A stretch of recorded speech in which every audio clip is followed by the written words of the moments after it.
Constant vigilance. The Hindu editorial on Khalistan threat. The Hindu. The arrest of 5 terror suspects in Delhi, 2 of whom were allegedly involved in the murder of Shaurya Chakrawarti Balwinder Singh in Punjab in October, has turned the spotlight on the embers of the long-dead and buried Khalistan movement.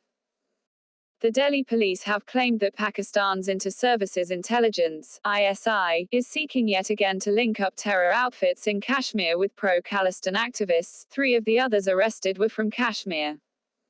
While these claims need to be investigated before any conclusion can be made about the presence of a link, the central government should not take the threat lightly.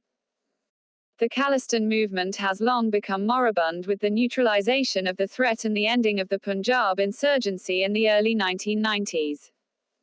The movement has lost support from the Sikh community within India and the Sikh diaspora across the world. The killing of Balwinder Singh is one of a few isolated and sporadic incidents that have occurred in the last decade, but attempts to revive the movement from fringe groups have failed. There is also no truth in the allegation that there are pro-Khalistani sections as part of the large-scale protests led by farmers in Punjab. The irrelevance of the Khalistan movement notwithstanding, agencies such as the ISI have not stopped trying to foment such violence, either directly by funding fringe sections or by linking them with terror groups in Kashmir. Security agencies must therefore remain vigilant. Even if the Khalistan movement has been interred, the threat of terror in Kashmir remains well and truly active. Terror incidents and fatalities since the revoking of special status and statehood for Jammu and Kashmir in the last year have remained high. Data from the Terrorism Monitoring Portal, satipi.org, show that there were 382 incidents related to terrorism and 302 fatalities in 2020 so far in J&K compared to 369 and 283 in 2019, respectively.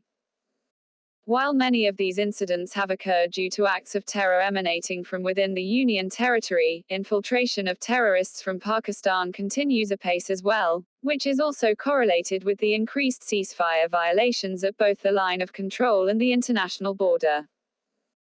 The lull in terror activities and the relative peace in the valley from 2011 to 2015 are now a thing of the past, and renewed violence besides disaffection have become a new normal, even if they have not reached the high levels of the 1990s and the early 2000s.